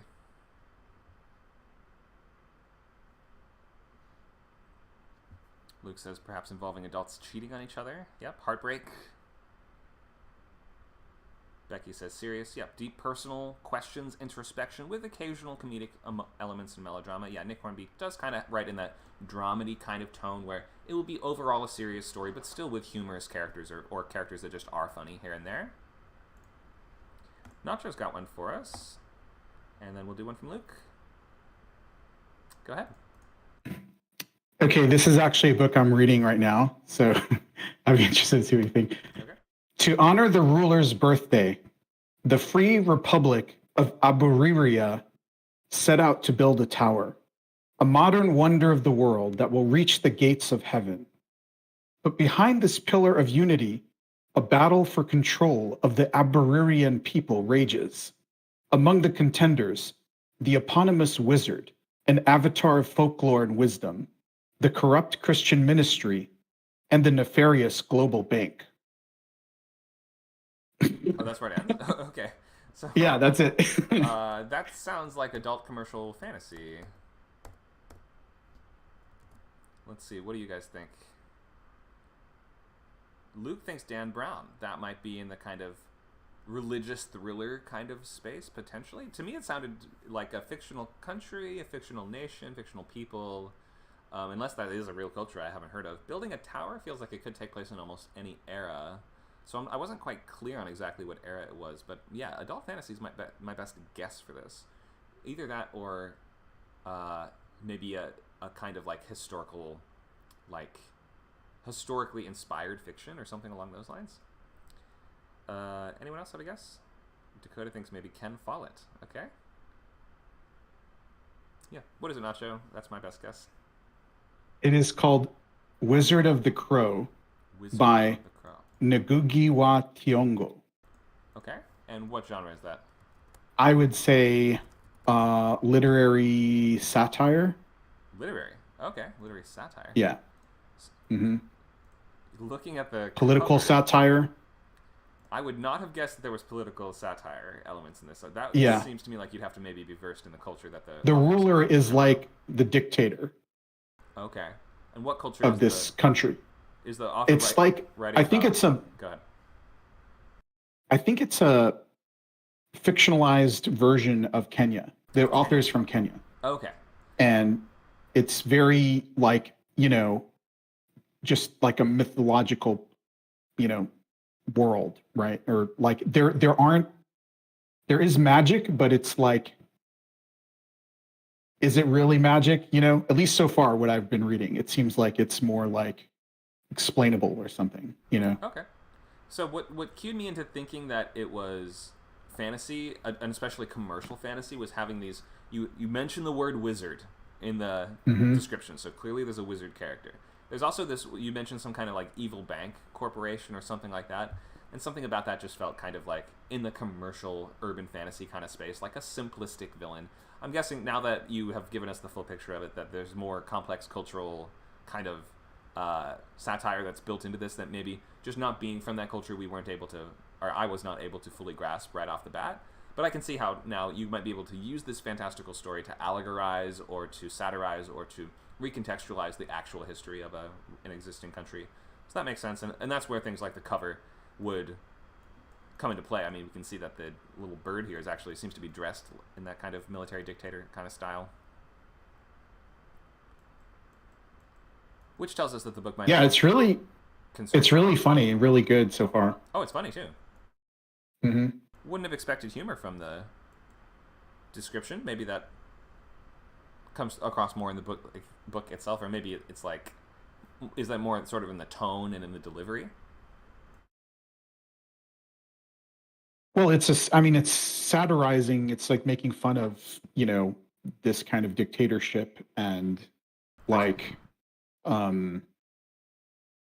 how the ruler, the dictator, like, you know, it's almost like like a Kim Jong-un, you know, like he's actually trying to build a tower to heaven to outdo the US and, you know, Russia. You know, like he's going all the way to heaven. You know, I mean, like it's just a lot of stuff that doesn't make. It's like, okay, the ruler's birthday. You know, they announce the ministers are trying to outdo each other to announce some insane project. Okay, we're going to take the ruler to, you know, on a spaceship to Saturn, but it's like they don't have the technology to actually build it. You know, but then the other one's like saying, oh no, we're going to build a stairway to God. You know, or something, or like it's kind of silly, but it's also really funny. And there's, you know, there are characters who are really into, you know, like revolutionary characters, or, you know, like it's looking at all the different sides of, you know, this kind of situation. And yeah, it's just, I laugh out loud funny, I thought. Okay, great. Would not have expected that, but yeah, it seems to be like a pretty nuanced genre there, that like kind of absurdist, satirical, fantastical genre. A lot of different flavors in there, for sure. I'm not sure most people would have expectations of what that would look like right off the bat, because most of us probably have not read that kind of thing before. All right, Luke, why don't we bring you up?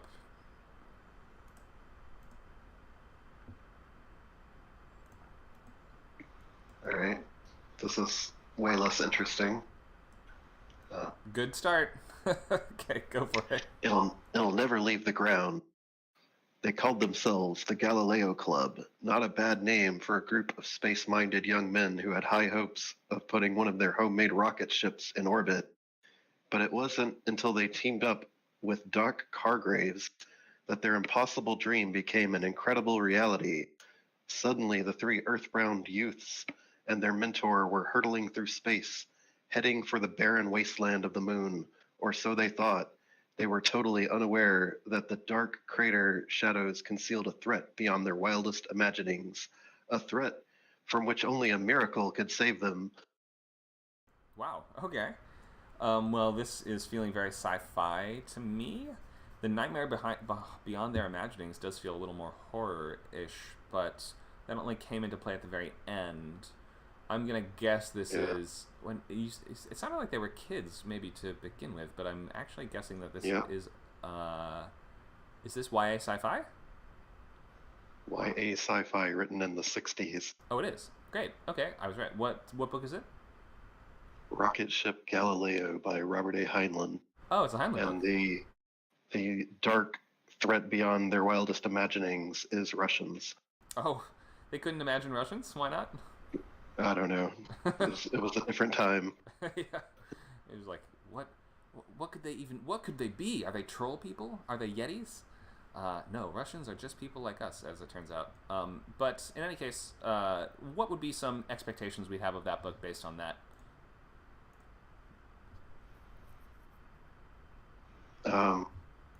Who, me personally? I think, Anyway, I mean, you two, go ahead. Doc Cargraves, sort of that, Doc Brown, sort of mentor, mad scientist figure. You're expecting sort of a team-up story. Yeah, I'd expect a little bit of fun and whimsy in addition to the scariness. Exactly. Becky says space, technology. Yep, a story that focuses on sort of space race era technology, it seems like. Maybe a little bit of violence or mystery if you're, looking at the book I'm holding in my hand. Yeah, what was it called again? I'll look it up. Rocket Ship Galileo.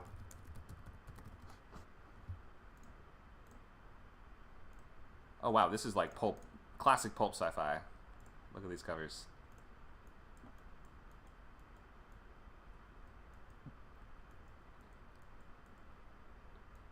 I love the retro futuristic tube of a like Marvin the Martian style spaceship. Yeah, the one I have is the to your left. That one with the green, the like blue, I guess. It says Robert A. Heinlein in blue there. Oh, That's this one the has cover I people. have. That has people with guns on the front, shooting guns. Yeah. I'm not sure what they're shooting guns at. Russians, I think. Space Russians. Okay, so that one promises a bit more action and violence, and that feels more like this is a boys' book sort of thing from that era. Yeah, it's the boys' adventure book. You expect a little bit of swashbuckling, I think would be the word. Yeah, this was from an era when there was like men's fiction in addition to like we still have women's fiction. We don't really have as much, or it doesn't look the same anymore. But back in this era, there was what was considered men's adventure or boys' adventure, which was like a lot of swashbuckling and nautical stories. We had a lot of war, like World War I and World War II era, sort of beat 'em up, rough and tumble stories, spy stuff, all the kind of like classic pulp fiction, sci-fi, Conan the Barbarian style fantasy, and things like that, which were considered boys' or men's fiction. Oh, another thing it promises is we're going to land on the moon. This was, I think, 1961, so we had not done that yet. Okay, so speculating, looking forward to when we had the ability to do something that was in the near future. It was on everyone's mind, certainly, but it was like looking ahead just a couple years there. Yeah. So that would have been near future for that point, I suppose. Unless they were thinking maybe we're not going to get to the moon for a long time. It is always interesting to look back at sci-fi and see what they were spot on about, and what they were way off about. Oh, they're way off. It's really interesting. They set up like greenhouses and stuff, and they eat food out of tin cans that they just discard on the moon's surface. It's great. Just litter on the moon. Classic humans. Okay. Do we have anyone else who wanted to volunteer to read us the back of the book? If not, we'll just open to outline review. I have another book we Okay. could do. Go for it. It's modern. Okay. In the last days before a massive exhibition opens at the popular New York Museum of Natural History, visitors are being savagely murdered in the museum's dark hallways and secret rooms. Autopsies indicate that the killer cannot be human, but the museum's directors plan to go ahead with a big bash to celebrate the new exhibition in spite of the murders. Museum researcher Margot Green must find out who or what is doing the killing, but can she do it in time to stop the massacre? Can't we just close the museum? It's like Jaws all over again. We can't just close the museum. I don't care that people are getting slaughtered. What are you... This museum needs summer dollars. We need the money from the museum exhibition. I'm sorry, our hands are tied. We have to let people get killed. Look. Ridiculous premise.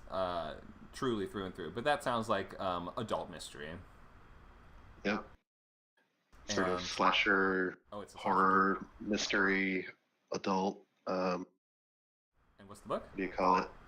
This is The Relic. By who? It was made into a movie by Douglas Preston and Lincoln Chile. Oh, looks like it's the first of a series as well. Yeah. With a unfortunately named protagonist, like Aloysius Pendergast, I think. It is, yeah, the Pendergast series, it appears. Okay, Aloysius Pendergast sounds like a middle grade fantasy boy. Yeah. I agree. So the cover It's here... definite power fantasy, or like James Bond, whatever, wish fulfillment. Yeah. So the cover here tells us this is going to be spooky and mysterious. I don't see any blood or gore, so it tells me it won't be an extreme horror book. Usually if it's going to be more of like a slasher style or like a creature feature, it might actually have like blood somewhere on the front. Or like a bit like we see part of the monster, or we see like a knife or something, like the killer in the background, something along those lines. But this tells me this will largely be sort of focused on investigating, spooky old abandoned locations under the museum, perhaps the secret rooms and corridors and hidden passageways of this museum. We're going to have a body count, it says, because there's a killer that's striking again and again, so we're going to have character... The sense of progress partially comes from we have to stop the killer before they strike their next victim. What else do we expect based on this? This one very heavily sells the mystery element. There's one in the 90s, maybe you can find, that has like a picture-in-picture, has a little like monster man surrounded by leaves, I guess. It's that one, yeah. And when you open it, you get a reveal that the little monster man is like an idol, like a religious idol on the inset. It's kind of interesting. So it's like we're peeling back the layer of the mystery already by just opening the cover. That's fun. Yeah, a lot of kids' books use that. It's rare to see that on an adult book. Like the whole, it's almost like the pop-up book sort of thing where you pretty have like, gimmicky, but yeah.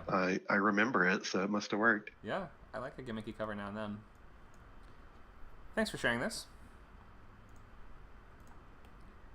All right, let's maybe move ahead to see if anyone wants feedback on an outline.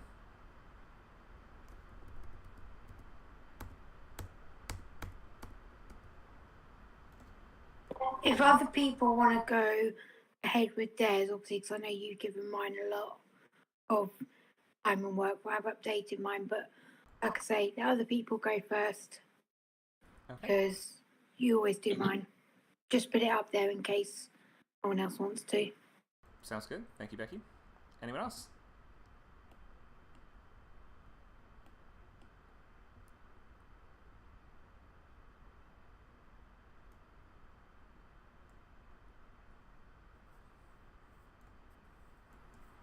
I hope you got. Did everybody else finish their outlines in time to start their book for the course?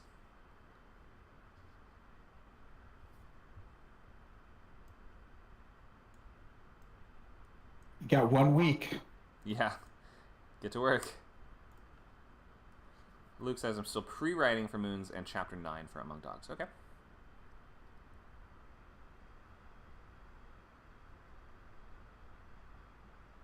As for me, I'm also into my book already. I've just hit the 50% kind of mark. I'm at the midpoint and moving past the midpoint this week into escalation. So I'm creeping past that halfway and hoping to finish around the same kind of like, what is it now? Okay. So actually, you know what? If the benchmarks for everyone else are in September, I probably expect to finish my very first like draft 0, as we sometimes call it, at the end of next month, so end of July, but then maybe sort of bringing it up to what I would consider to be a solid draft 1, that first polish. I will probably be finishing that around the same time as everyone else, mid to late September. Okay, Charlie says, my bare bones outline is complete and I'm writing a meh intro. Okay, do you want feedback on your bare bones outline? Or is it not ready?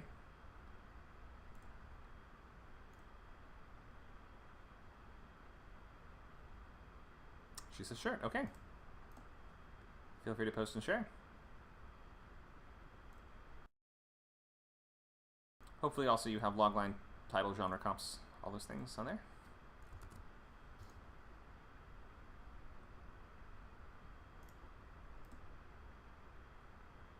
I've invited you to the stage.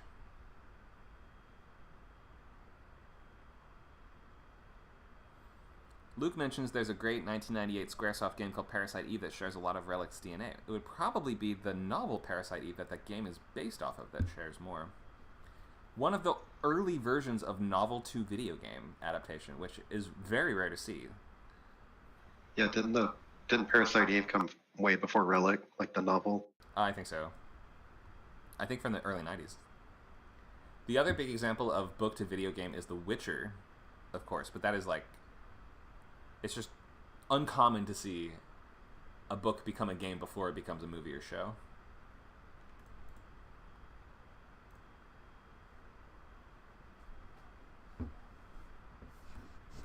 Charlie, are you able to join us on the stage? There you are. Hello. Hi. Did you post your outline already? I am about to do the link to it anyway.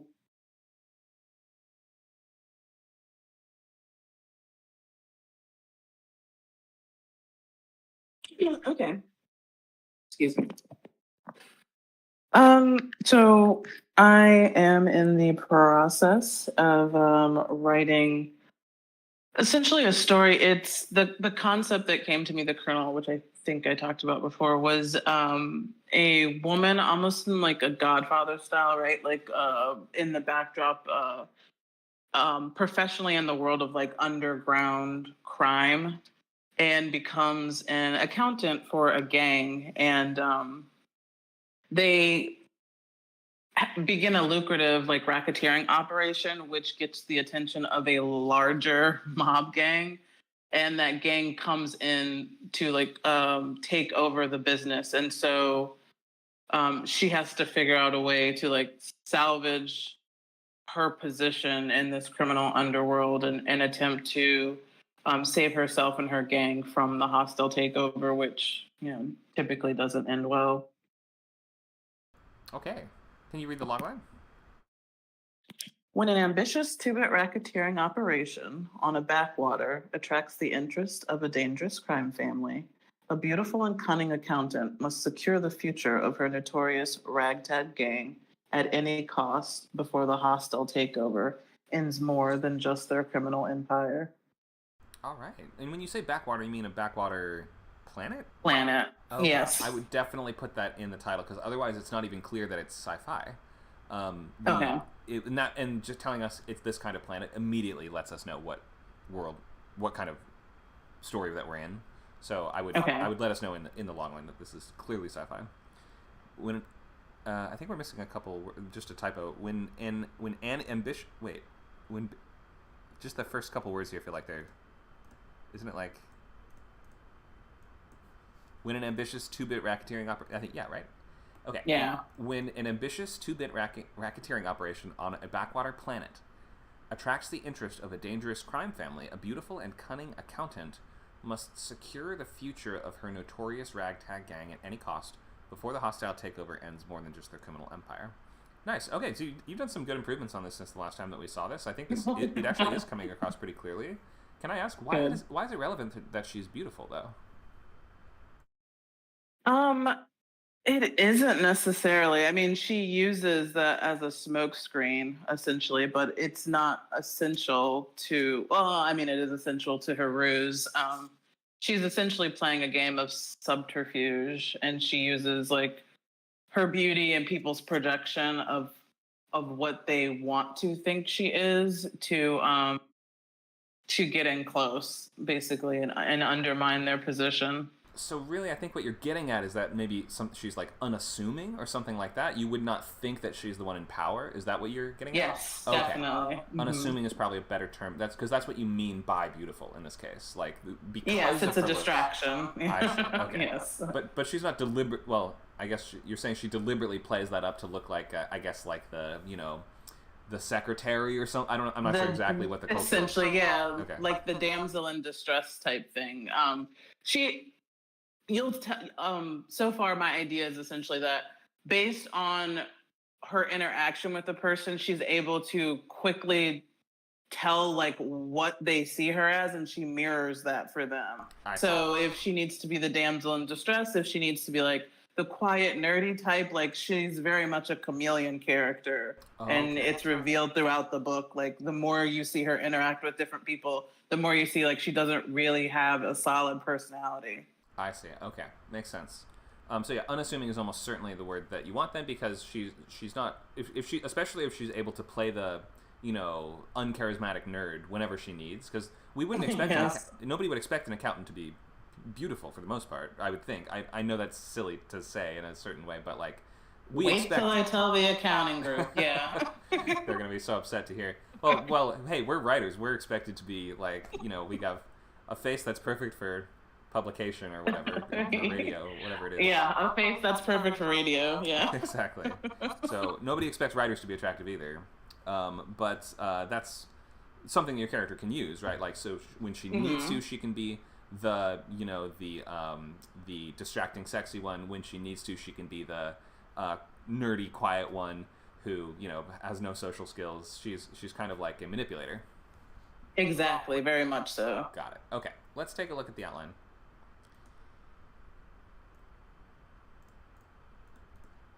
Ooh. All right. I'll just zoom. It'll be in. I would say it'll be under story beats on the outline on the left. Okay, we've got some pictures here. Some. Oh, this is sketchbook. I see.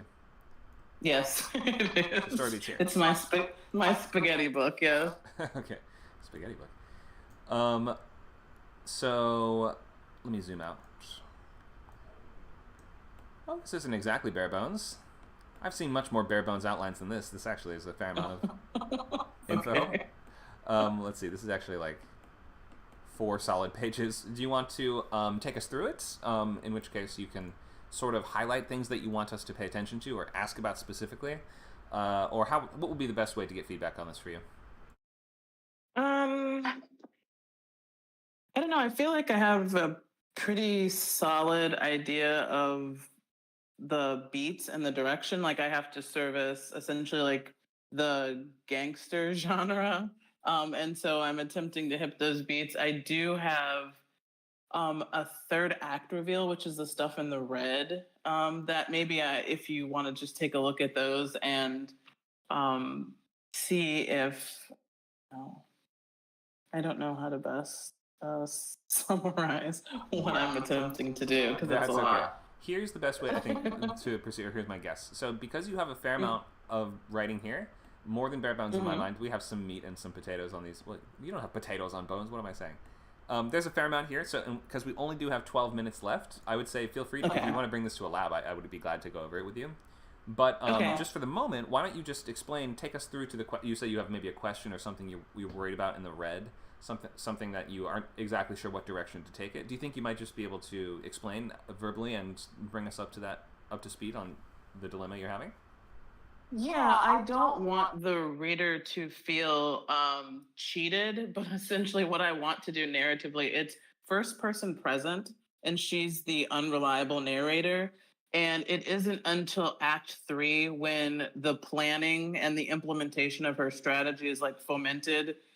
There's this very specific scene where it seems like she's struggling to betray a friend, and then she kind of almost flips the switch and she lets you in on the parts of herself that she's been curating the narration up until here. And now that she feels like she's won this chess game with this person, she reveals like, actually, I'm the reason all of this happens, and like goes through and fills you in on like Act 1 and Act 2 to get you up to speed.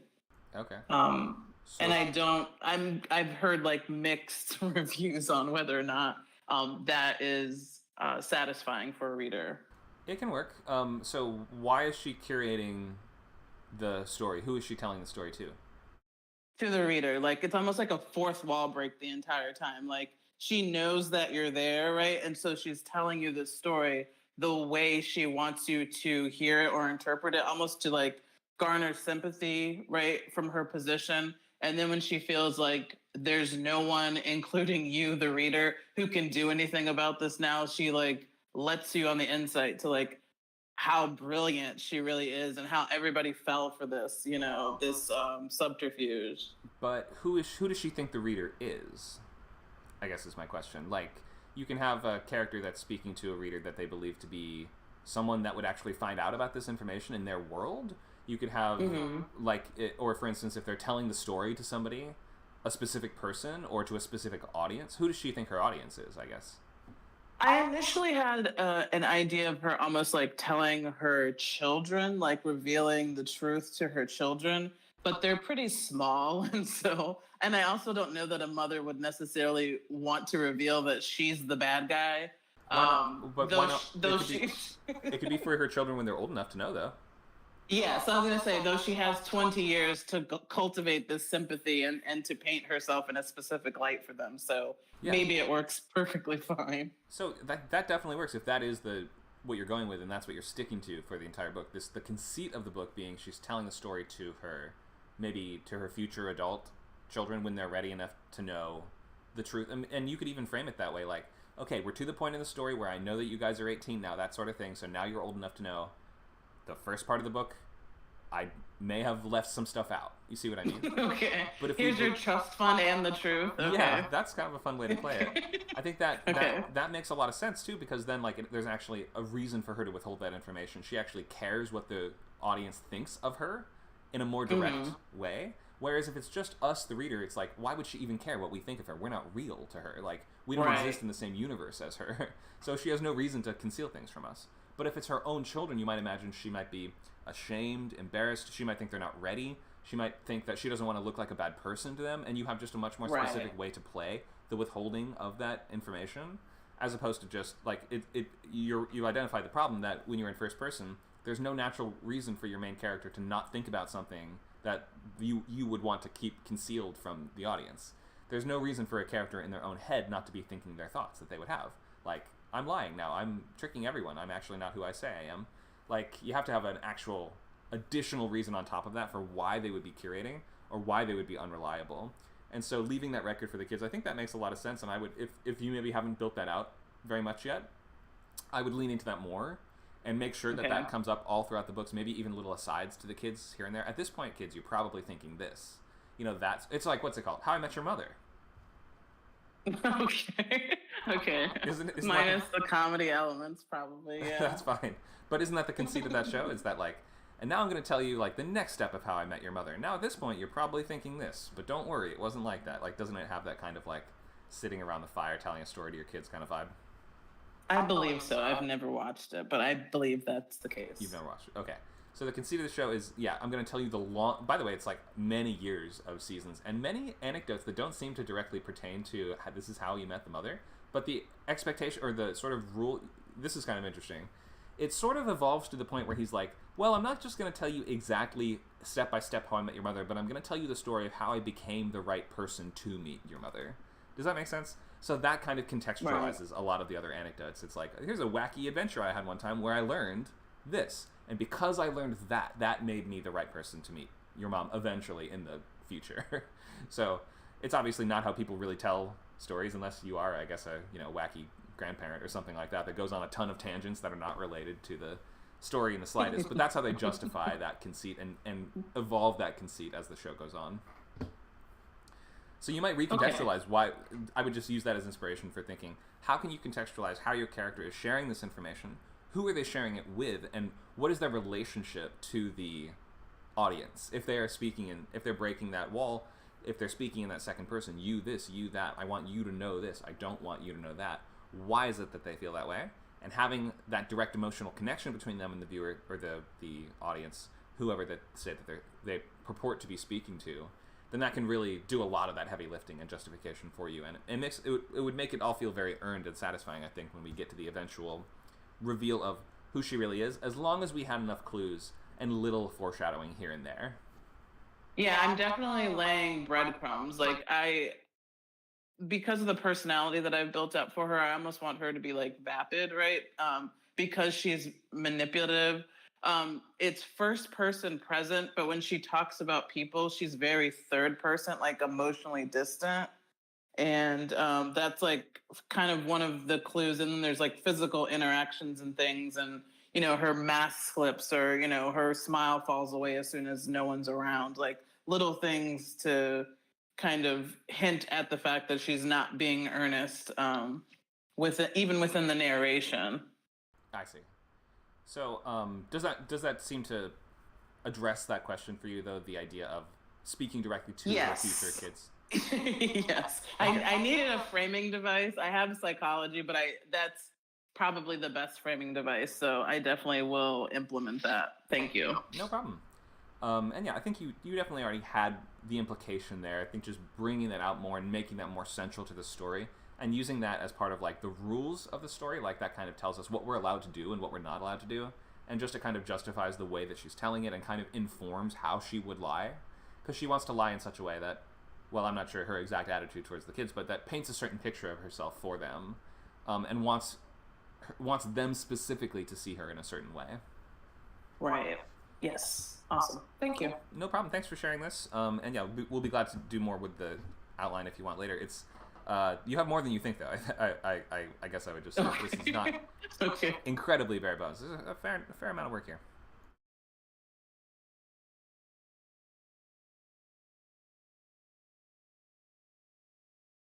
Last 5 minutes. Any more questions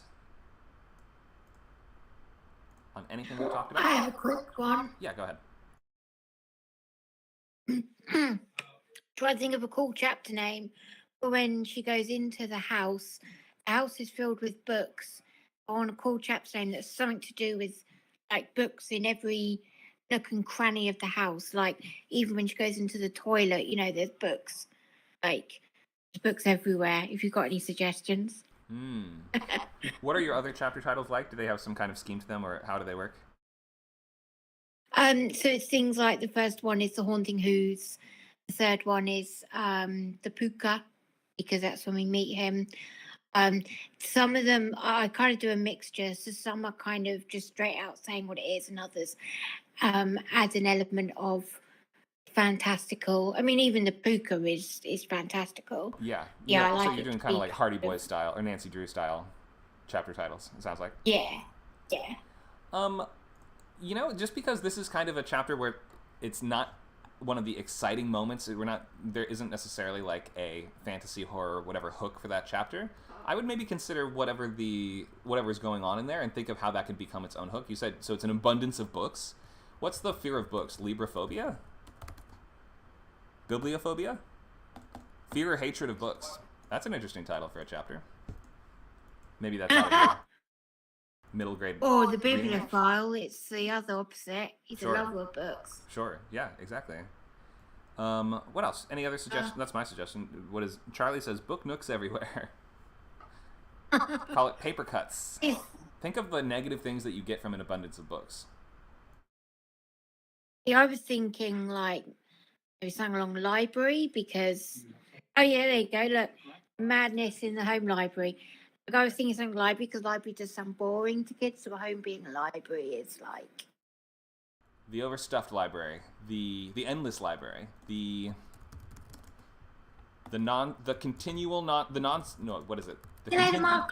continuous library. The never-ending library. Never-ending story. Library. I'm sure there's something there.